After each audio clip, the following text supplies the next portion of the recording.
नमस्कार, public news देख रहे हैं आप। पश्चिम बंगाल में टीएमसी का पूरा खेल खराब हो रहा है। ममता बनर्जी एक्सपोज हो गई हैं। ममता बनर्जी परेशान है, सत्ता जाती हुई दिख रही है। चुनाव आयोग के कुछ आंकड़े आए हैं जिनमें सीमावर्ती इलाकों में कितने वोटर्स की संख्या बढ़ी है, किस प्रतिशत से बढ़ी है, यह चीज़ें बताई गई है जो बहुत ही हैरान करने वाली है।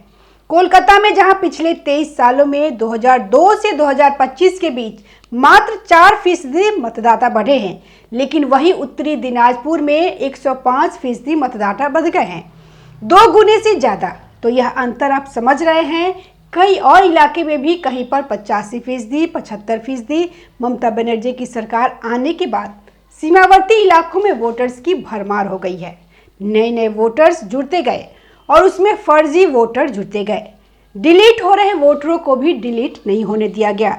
ये सारी जो गड़बड़ियाँ होती है उसके कारण इतनी बड़ी संख्या में वोटर्स बढ़े हैं और ये ममता बनर्जी के कार्यकाल में सबसे ज़्यादा हुआ है। ये चुनाव आयोग का आंकड़ा है।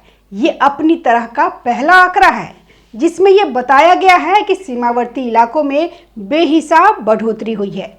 जहां भारत में वोटर्स के बढ़ने की संख्या उतनी नहीं है जितनी अकेले पश्चिम बंगाल में है।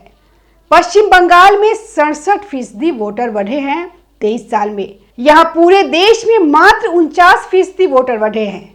वहां पर सबसे ज्यादा नए मतदाता आ रहे हैं वोट देने के लिए। अब चुनाव आयोग के आंकड़ों को पहले विस्तार से समझ लीजिए। यह आंकड़ा 2002 से 2025 के बीच में है, क्योंकि 2002 को आखिरी एसआईआर हुई थी, वो कट ऑफ है। अब इसमें उत्तरी दिनाजपुर में 105% मतदाता बढ़े। यहाँ पे 2011 की जनगणना के मुताबिक मुस्लिम आबादी 50% है। मालदा में 95% मतदाता बढ़े, मुस्लिम आबादी 51% है और 2011 के आंकड़ों में अब तक काफ़ी वृद्धि हो चुकी है। उत्तर 24 परगना में 83% मतदाता बढ़े, मुस्लिम आबादी 25%। जलपाईगुड़ी में 82% मतदाता बढ़े, मुस्लिम आबादी 11%। दक्षिण 24 परगना में 72% मतदाता बढ़े, मुस्लिम आबादी 35%। कोलकाता में 4% मतदाता बढ़े और मुस्लिम आबादी 20% है। लेकिन ये सीमावर्ती इलाका नहीं है। अब किसकी सरकार के दौरान ज़्यादा मतदाता बढ़े हैं? 2002 से 2009 के बीच कम्युनिस्ट सरकार, उसमें 4.99% मतदाता बढ़े। 2011 में चुनाव हुआ था, ममता बनर्जी जीती थी, तो आधा रहा कम्युनिस्ट सरकार का, आधा रहा इसमें ममता बनर्जी का। तब सबसे ज़्यादा मतदाता बढ़े हैं 21%। और 2017 से 2025 के बीच 12% मतदाता बढ़े हैं। 2021 में ममता बनर्जी ने चुनाव जीता था और इसमें अगर पूरे देश की बात करें तो देश भर में 23 सालों में 49% वृद्धि हुई है और बंगाल में अकेले 67.28% वृद्धि हुई है। और सीमावर्ती इलाकों में अकेले जो सीमावर्ती इलाका है उनमें 115% वृद्धि हुई है।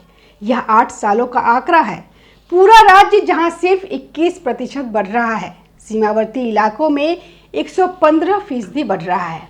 अब इस पूरे डाटा में एक तरह की समझ में आई कि सीमावर्ती इलाकों में बेहिसाब संख्या में मतदाता बढ़ा।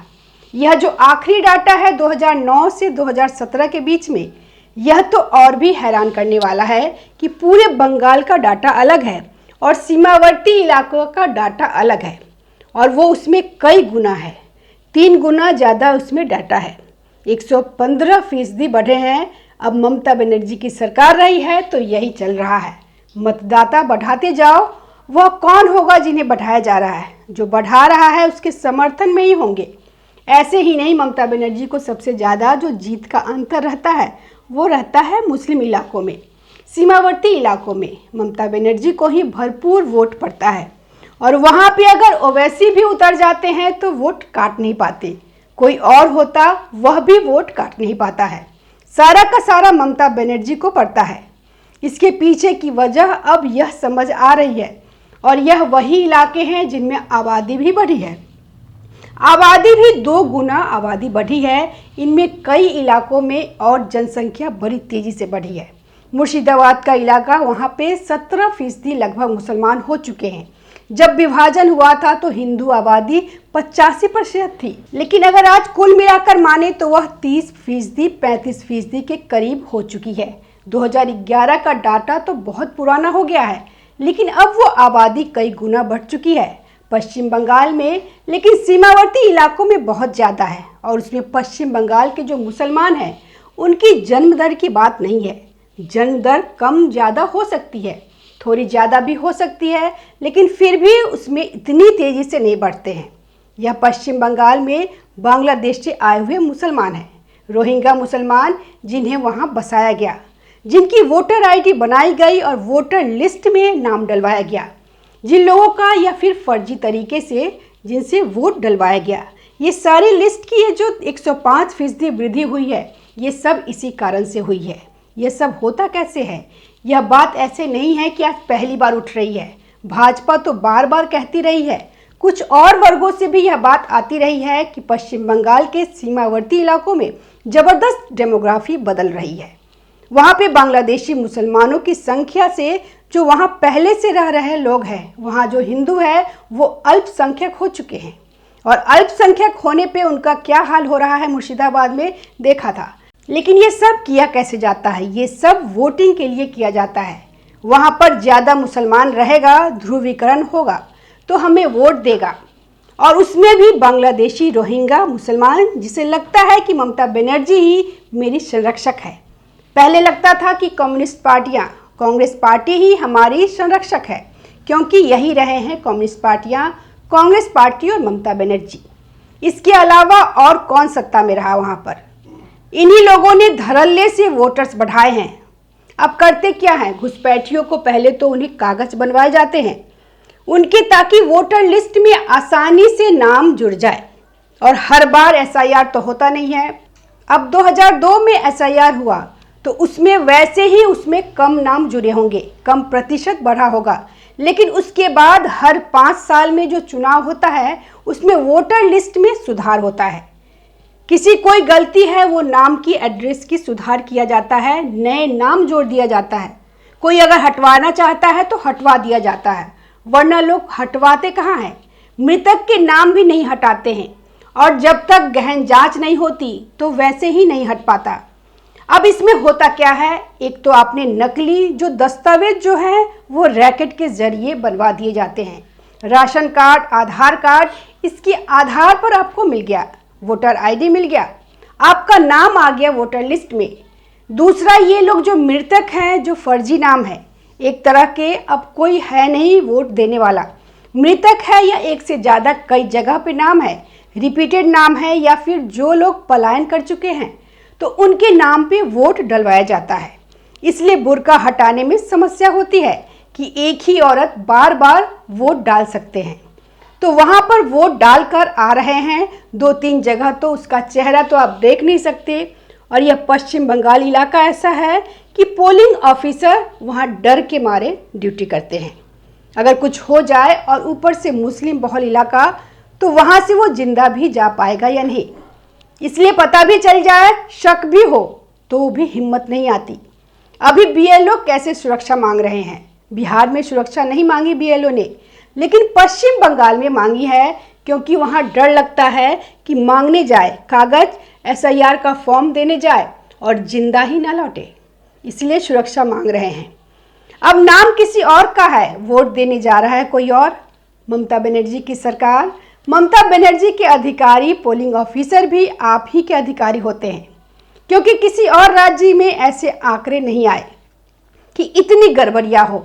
एक चीज़ है, ठीक है, इतने सालों में जब तक गहन जांच नहीं होती तो मृतकों के नाम जुड़ते चले जाते हैं, कुछ एक गड़बड़ियाँ हो जाती है, लेकिन ऐसा हाल कहीं नहीं आया जो पश्चिम बंगाल के सीमावर्ती इलाकों में हुआ है। पूरे पश्चिम बंगाल में नहीं है, कोलकाता में मात्र 4% बढ़े हैं। तो आप खुद सोचिए, तो ऐसा क्या हो रहा है सीमावर्ती इलाकों में कि वहाँ पे 2 गुनी वृद्धि हो रही है। यह सब आंख मूंद लेने वाली बातें हैं, क्योंकि इससे फ़ायदा होता है। और यही वजह है कि ममता बनर्जी परेशान है, क्योंकि अब एसआईआर का परिणाम क्या निकलेगा। गहन जांच हो रही है तो उसमें सारे मृतकों के नाम हट जाएंगे, क्योंकि उनके कागज़ नहीं है। रिपीटेड नाम हट जाएंगे क्योंकि उसके लिए कोई दस्तावेज जमा कराने वाला नहीं होगा। और अब वह जो बांग्लादेशी घुसपैठिए वोटर बनकर बैठे हुए थे, अब उनसे कहा जाएगा कि भाई लाओ 2002 की लिस्ट में आपके माता पिता का नाम है कि नहीं है, तो आपका उसमें जुड़ नहीं सकता। तो आप दस्तावेज दो कि आप भारत के नागरिक हो, तो इनके लिए बड़ी समस्या होने वाली है। इन्होंने कई फर्जी जल्दबाजी के दस्तावेज बनवाए हुए हैं, लेकिन चुनाव आयोग की उस पर भी नज़र है। और ये जो SIR है पश्चिम बंगाल में भी होगा, इनका अंदाजा जून में लगा था। तो इतना भी समय नहीं था ममता बनर्जी के पास कि यह पूरे सीमावर्ती इलाकों में इस काम को किया जा सके। और चुनाव आयोग भी सतर्क है, अच्छे से वेरिफिकेशन किया जाएगा। चुनाव आयोग का ही डाटा आया है कि किस तरह से वहाँ पर वोटर्स बढ़े हैं, तो यानी बड़ी गड़बड़ी चल रही है। तो इसको लेकर अब ममता बनर्जी परेशान है कि अब अगर ये चीज़ें नहीं हुई और इसका फ़ायदा नहीं मिला तो फिर इनके लिए दिक्कत हो सकती है। धन्यवाद। हमारे वीडियो को लाइक कीजिए, शेयर कीजिए और हमारे चैनल को सब्सक्राइब कीजिए। ताज़ा खबरों से जुड़े रहने के लिए हमारे चैनल को सब्सक्राइब करें और बेल आइकन को दबाना ना भूलें, ताकि हर खबर की नोटिफिकेशन आपको मिलती रहे।